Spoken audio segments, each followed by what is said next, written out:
I'm Dreaming of a White Doomsday. It's a film that I randomly discovered, I would say, in the last year. This is actually a Horror Pack exclusive release, so I found this at a used video store. I've never gotten a Horror Pack or anything like that.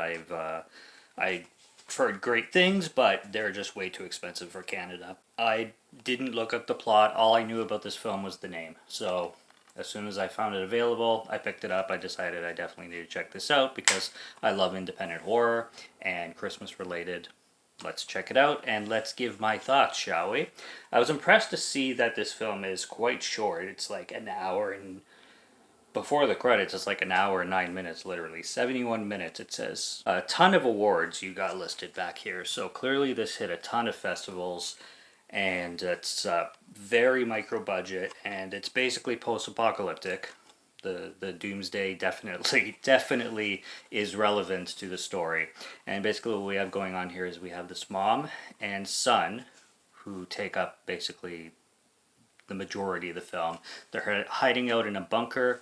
There's a father involved as well, and he goes out to scavenge for food, and he is missing for quite a while, and it's just the mom trying to care for her kid. The days are counting down to Christmas. It does eventually get to Christmas Eve. They're kind of counting down and trying to make Christmas as festive and joyous as it possibly can be in this tiny claustrophobic bumper by putting up the decorations that they can and making cookies and giving presents when needed and all that stuff. And she's just trying desperately to keep the boy's hopes up because the boy is in this position where he doesn't really know what's going on.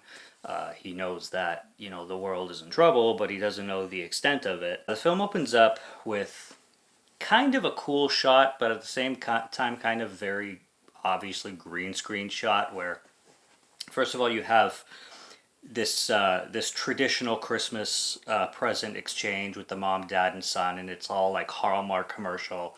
And then one of them goes outside. I think it's the father or the mother, but eventually the mother ends up outside and she looks into the distance and it's just snow and nothing else and the sky is just white.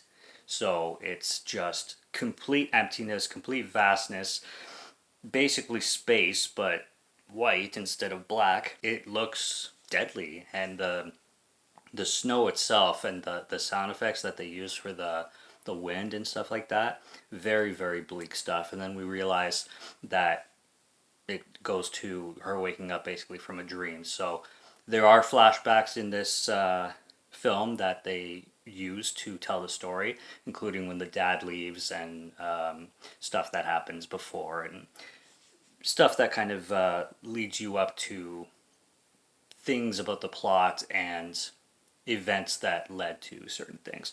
But it also does leave a lot to the imagination. Basically, answers on how everything happened is non existent.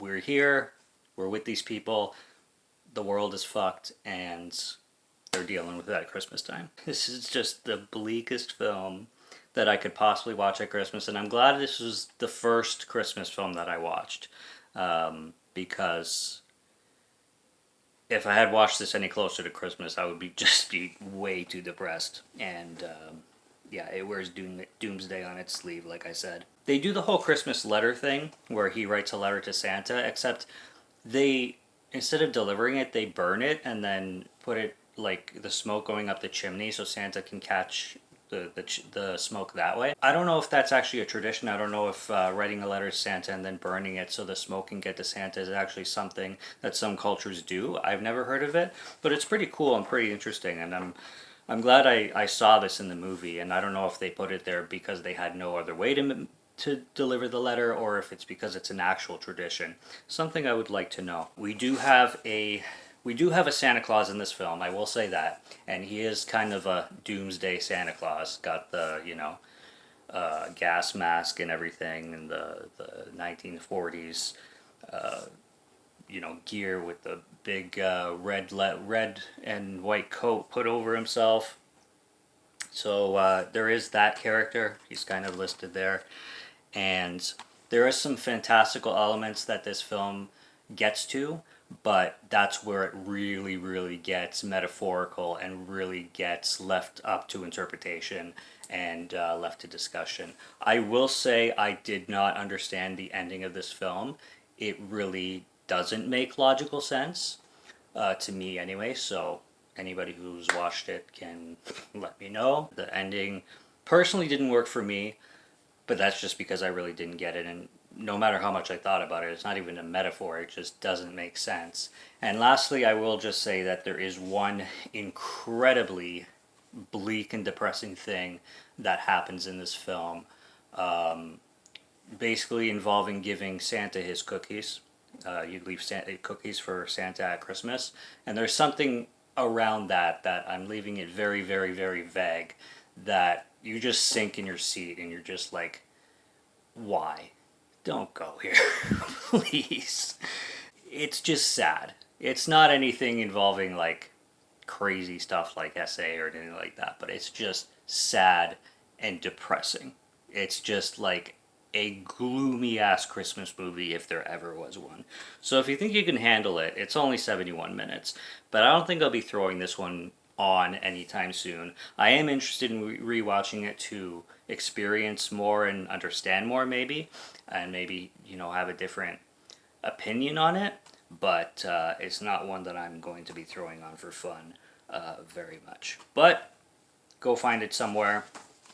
It shouldn't be. I mean, I don't know how hard it is to find, but I think I paid 25 Canadian dollars for it. So eBay's probably ridiculous if I had to guess. I could only imagine that. But I'd say wait to stream it somewhere and check it out first. For a cheap stream, or if it ends up on Tubi or something, I would suggest that. I think it might be on Tubi. I wouldn't be surprised. But anyways, go find it somewhere, and Merry Christmas, and subscribe to Morgan Film Fan if you'd like to listen to my voice or if you like my film reviews. I'll be back with more soon, so stay tuned for those. Check out what's on the channel already. Stay tuned for what's coming. Until next review, have a good one. Take care and cheers.